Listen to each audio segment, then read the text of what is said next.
Hello. This presentation here is to continue on with lecture number 22 that we did not have time to complete in class. And so for right now, we will carry on with the 7 transmembrane receptors. And for the 7 transmembrane receptors, to begin with here, we're going to first talk about what's happening big picture. And more specifically, we're going to be talking about the type 2 hormones. And so if you recall, the type 2 hormones are going to be various peptides, modified proteins, amino acid derivatives, etc., that are hydrophilic. And being hydrophilic means that these molecules will be unable to get across the phospholipid bilayer. And so now, in order for these type 2 hormones to have any chance of having any effect inside the cell, well, what needs to happen here is that we must somehow be able to get a signal from the outside of the cell, across the cell membrane, and then into the cell. And this process of getting a signal of some sort across the cell membrane is what is known as signal transduction. Signal transduction is accomplished through the use of cell surface receptors. And so these are going to be receptors that are embedded within the cell membrane, and they will tend to have regions that are found on the outside of the cell, and they'll also have regions that are found on the inside of the cell as well. And so now what can happen is these hydrophilic type 2 hormones can bind to the exterior regions of these receptors. And when they do so, this can lead to a change in conformation of the receptor. And this in turn can lead to the production of a signal within the cell. Okay, so for instance, we can get the production of some secondary messengers. We'll talk about what these are exactly in just a few minutes. We can get some ion channels opening and closing. There are a few other things that can take place as well. Notice here that the bottom line is that these hydrophilic ligands, again, these type 2 hormones, can induce a signal within a cell without actually crossing the cell membrane. So for the rest of today, as well as for the next lecture, we're going to look at several examples of cell surface receptors and the signals or the secondary messengers that they can generate within the cell. And so to begin with here, we're going to be looking at a specific set of receptors that are called G protein coupled receptors. They go by a few different names. So G protein coupled receptors, also called 7 transmembrane receptors. And these are embedded within the cell membrane. You can imagine the cell membrane sort of being found here. And so, as the name implies, there are 7 transmembrane regions that are each an alpha helix. And so each of these cylinders here represents one of the alpha helices. And so these are able to cross to span the cell membrane. And then on the outside of the G-coupled protein receptor, there is a ligand binding site. So this region here is found outside of the cell. And then inside of the cell, there'll be some sort of other region of the protein that is going to be capable of binding to what's called a G protein. Okay, so it's important to know some of the characteristics of these types of receptors here. And we should also know something about the G protein. So again, the G protein can interact with the 7-transmembrane receptor. And these G proteins are going to be a type of secondary messenger. And basically what secondary messengers are is they are various proteins or various other signaling molecules within a cell that can carry on the transfer of a message within the cell. They can propagate a message within the cell.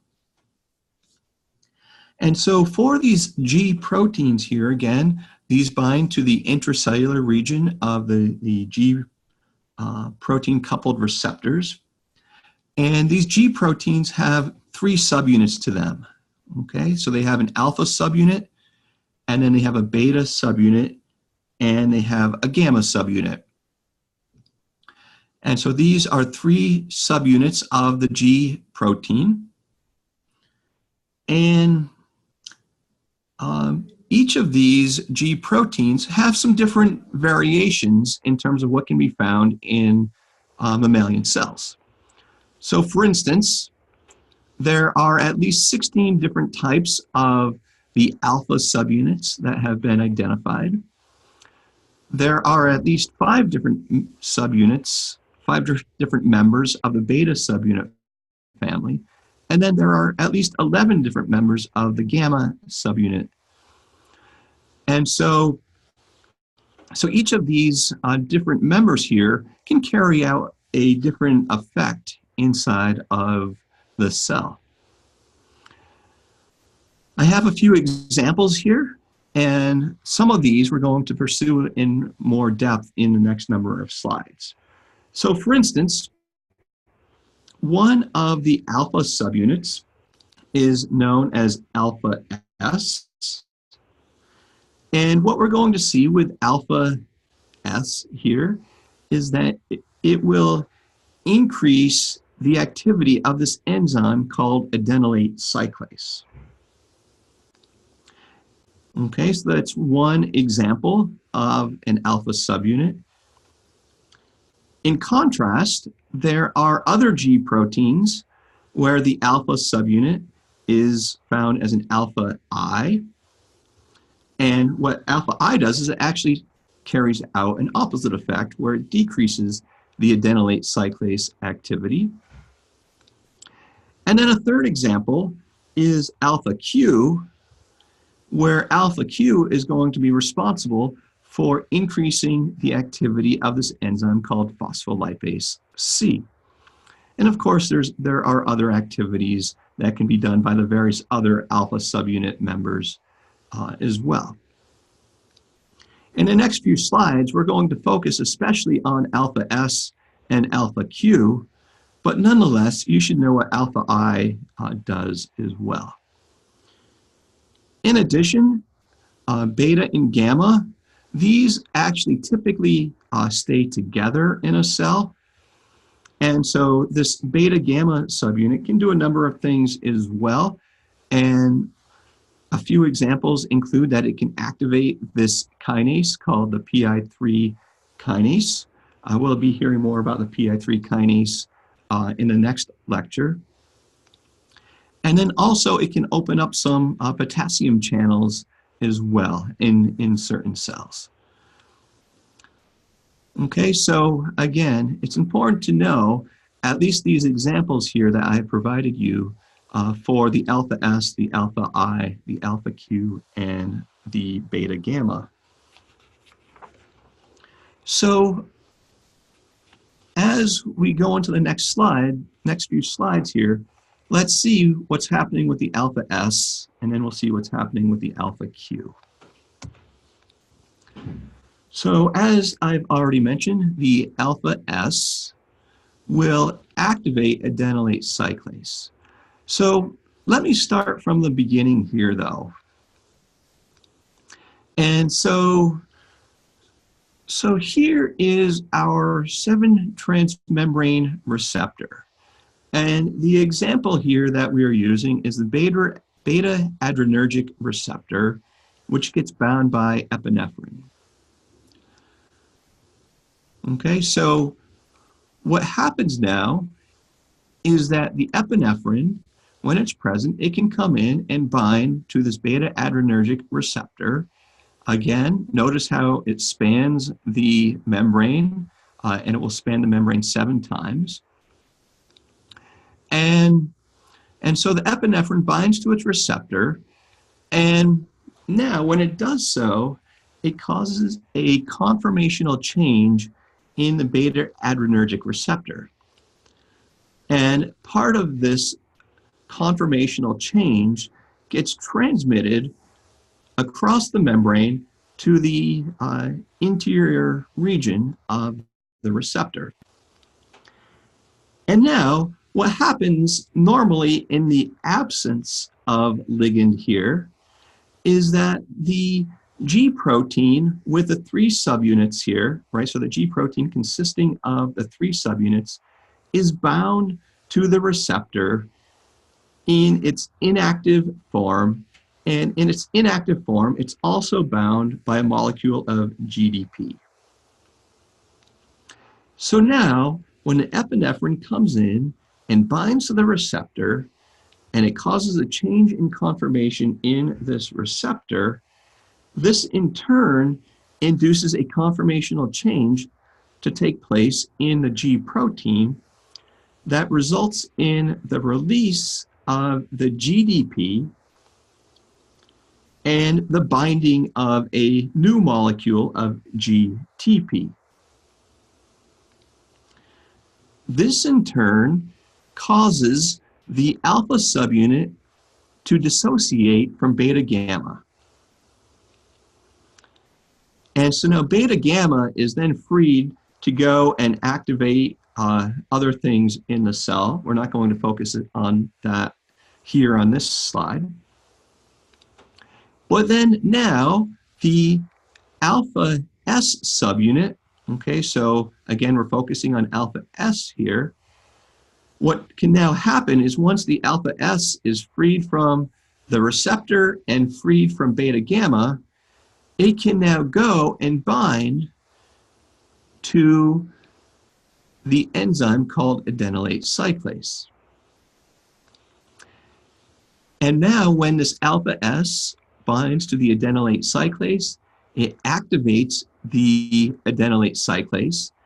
And what this enzyme now does is it takes molecules of ATP and it converts them to molecules of cyclic AMP.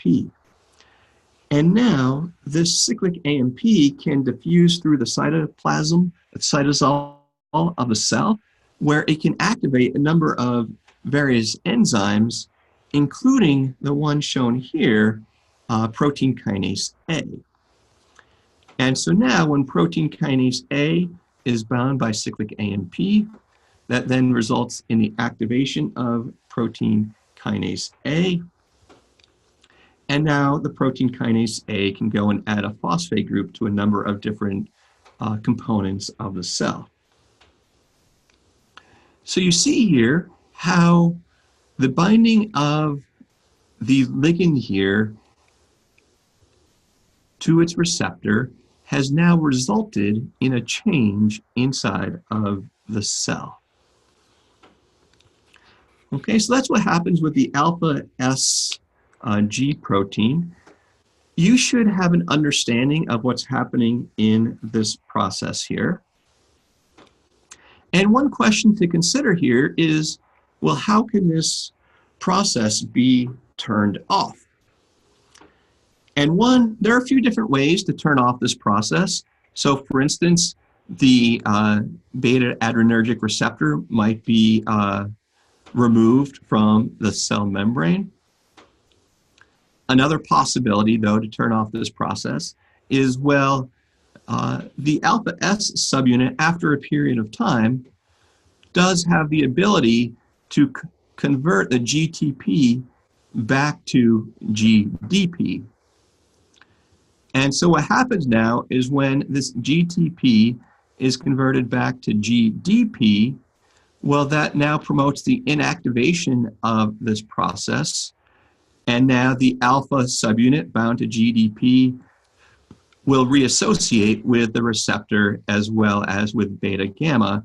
And essentially we are where we started here.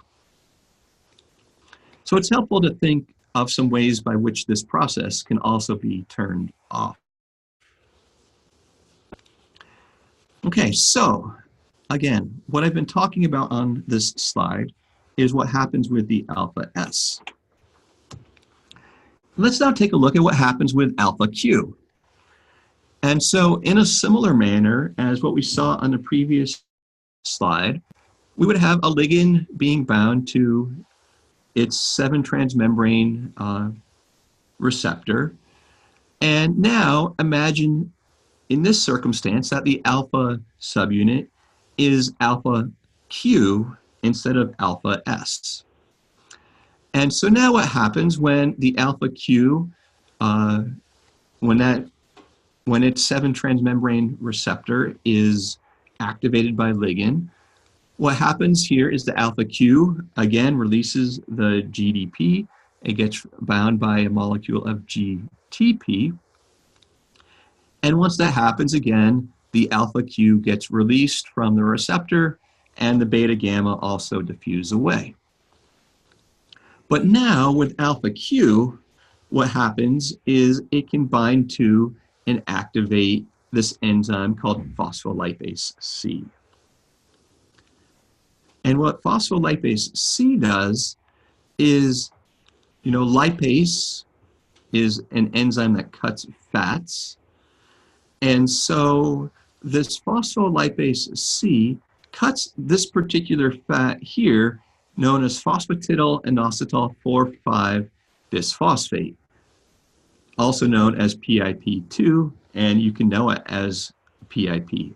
You don't need to memorize the entire long name.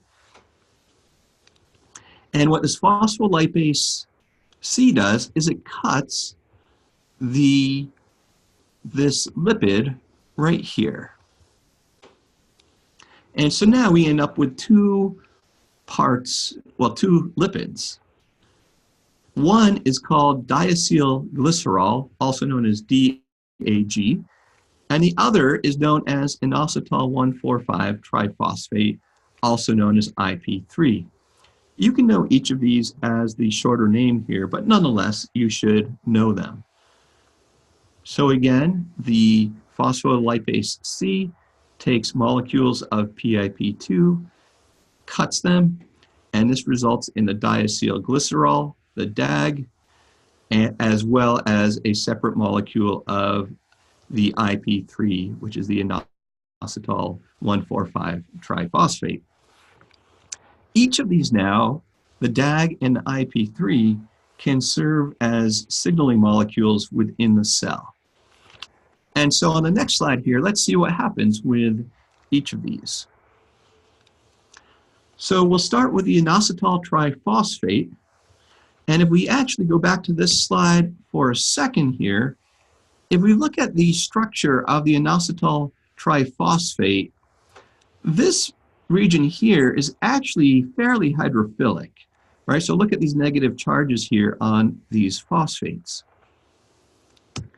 So what happens now is with the cutting of the PIP2 by the phospholipase C, well, this inositol triphosphate that is formed here can actually diffuse in the cytosol of the cell. And as it turns out, there is a receptor for this that is found in the endoplasmic reticulum membrane. So the IP3 diffuses in the cytosol.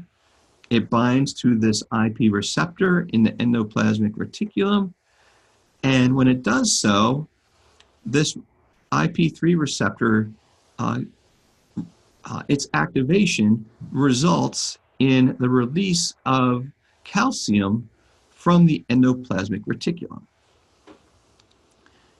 This calcium is now, as I said, released from the endoplasmic reticulum, where it can now bind to a number of different enzymes in the cell. One of these happens to be protein kinase C. And when calcium binds to protein kinase C, it results in the partial activation of the protein kinase C. Okay, so that's what's happening with the inositol triphosphate. For the DAG here, for the diacylglycerol, if we go back to the previous slide for a second, notice here that this DAG is extremely hydrophobic. And so because of this, the DAG remains in the cell membrane, but nonetheless, it can sort of diffuse in the cell membrane. And what happens now is it can also be bound by protein kinase C. And when the DAG binds to the protein kinase C, it leads to the partial activation of this kinase. So in order to get the full activation of this protein kinase C, it requires both calcium and DAG to bind to it. And now, once we have our activated protein kinase C, this can phosphorylate all sorts of other substrates, all sorts of other proteins within the cell. And what we see here, oftentimes in the cell, is that we have these phosphorylation cascades where one kinase phosphorylates another kinase, which phosphorylates another kinase, and so forth. Okay, so that's another example of these different downstream pathways that can be activated by a G protein coupled receptor. And again, you should know what is going on with both the alpha S, the alpha Q, and realistically, you should probably know about what's happening with the alpha I as well. And for the alpha I, essentially what's happening here is instead of turning on the adenylate cyclase, it very simply is turning off that enzyme. So that is what I wanted to say about the G protein coupled receptors. There was one question here for us to practice with. And this question here is, true or false, steroids bind to and activate G protein coupled receptors? I'll give you a minute to think about the answer here. And hopefully you answered false for this question. And the reason for this relates to the nature of the steroids. So steroids are lipophilic molecules, so they are type 1 hormones. And these type 1 hormones that we talked about previously are capable of crossing the cell membrane and binding to their receptors that are found inside of the cell. And in addition to that, the steroid receptor complexes are going to serve as modulators of transcription. So they can be, many of them can be transcription factors. G protein coupled receptors, on the other hand, are going to be found embedded in the cell membrane, and they're going to be able to bind to ligands that are hydrophilic and that are unable to cross the cell membrane. So the answer to this question, again, is false. So that takes us to the end of material for this particular lecture. Shortly, I will also be posting the continuation of this material in the next lecture, which is going to be lecture number 23. So please see me with any questions, and thank you for your time here. Bye now.